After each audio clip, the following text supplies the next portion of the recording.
liak to konyal lañ bom na sidial she ner shit kwar yeshu la konyal teslo again guadame shaben jo me to be jete galer goro di nywa kel ge lere me ler min jaga kare laga ko nin te dot jok kwiring den to gre we dan ga gambel te ga lag dang ro te shwa laga ka lag dang ro to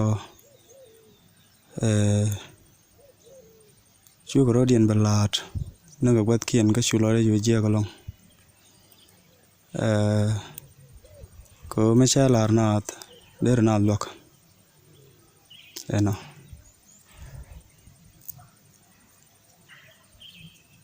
ke ono cha gor ba laga me be nyok ke yekel nga je zloi kon long kwire ga menta continue we dan ka gambel ko cha choch me shu ne dor ne ngwan video lat pala ko de kom na lok da kon moj ko bom re shu menta content ya shirama me gweje mo de je lok ko on rameje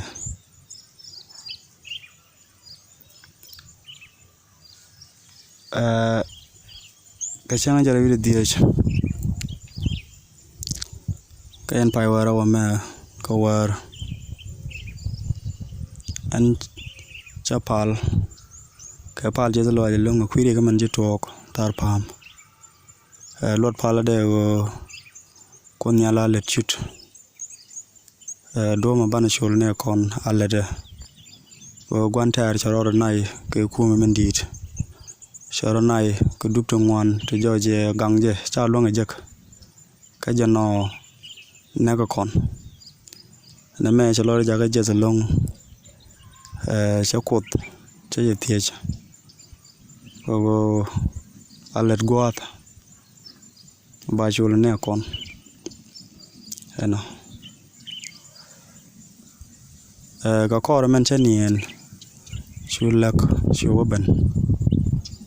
lecturer la rine an sharo jegre wech one tar la wech ejen weja la thor biel la kon jel ke je ke jen we la kan na goten la weja ngai kona weja mo ejen gwaden chwara wejekten la nyenya kanat shwa nyenya ka kan ji weja to kor mi dit shwa kanak tende nyamda man chi la la thu ga lia chinero chung ne ka char la lo ne re char chine widariet kuja wodor nyogol chuna kul ring la ring ke year ne to kukan la ban ko je weje to ka kor ne to ko jiter kwa ko lor dup la lung ne char ka year te ga kuri ano chwa lo dup la tiama ke sikan kor long wa ka mana ka men chu ko ben ke la na ne to one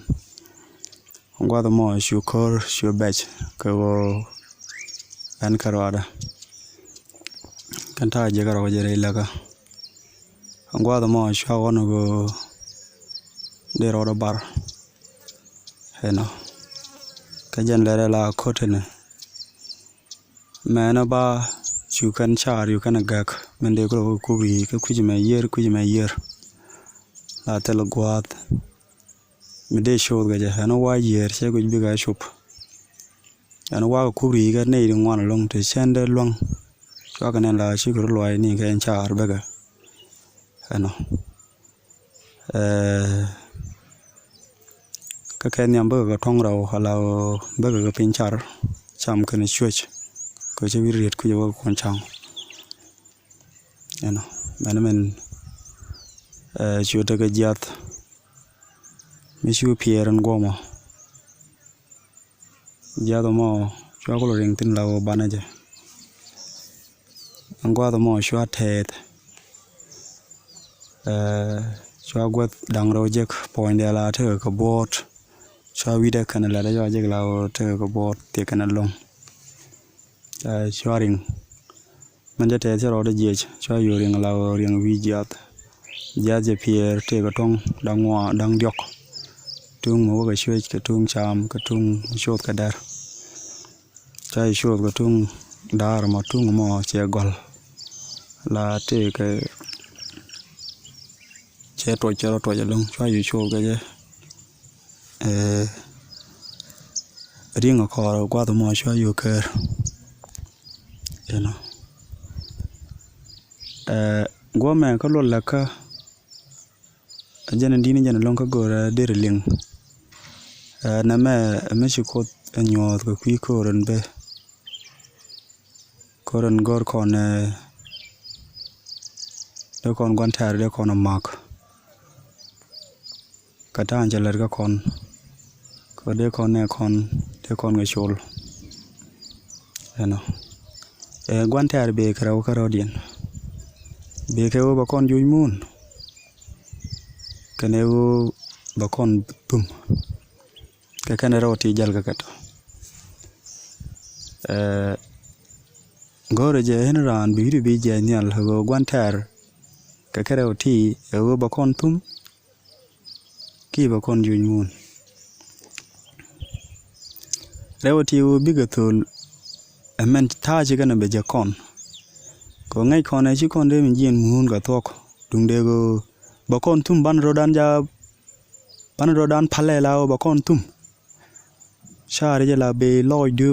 de gwantar de ro kon tum ba kon long ma tum kon wunde je je na me je lol la ka la koren ban nang be nyen be ko da kam kon ban ga ne peng dit dino betul kon biga kon ngak adere tel duo mende kon chod ga je dunego bete ka duop me be kon yalba kon lo ga je an jiada chenen men chibe pier ga ka char ne duop you know jiada mo an duop mo agwan me be kon lok ban ni gwan tar bi kon nek sinanga tan char kon dungdego betul kon you know jade ne re laka ame ba kon lok no kana long keleng gwa mabangu no larani ba kon lok banaring kaje ka diu lo ai de long je da jan kwari yechu ko charwa jane andop you know na ma jan laren goro bana nyok tamari ala tong kunaka tong dang raw la shui kan cham goro je kuang ni de bom kuang kan nyam ke go cha kon bulong kameti ama kon gwantar na me ta mende gwan jeng na de ro kon tiam ga je kor ki gwantar nyin kon de ro kon tiam ga je kor kukul na mala nyot ke go de kon rialaga ta bi nyin kor le la te ga dop mi kana pal ma bana wore we ge je ben kon kula ngagrich you know me nyo de go en wech te ga gek la te ga got ti bi ka rodin chot tin sha ga benen bi ken kon palo kon re wech bi ken bi tong dang ro ta bi ken kon kula ngak tin nyok ga kuya mo gor je ban pel gwadan da ka tong tin da ka ke gwa ka bana tere pela na me jen je kot nyal se nyot ka jen ta bar la re kur gor je ran bete ka ngach ko kor me Por ma bo won yam. Chana chong ke lebum. Ka chana te pala, ka chana jeter. Amenemi chukon yali chondan. Chaja kam kon.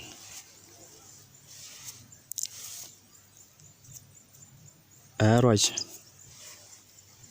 En chi laglaka, ani biate mal.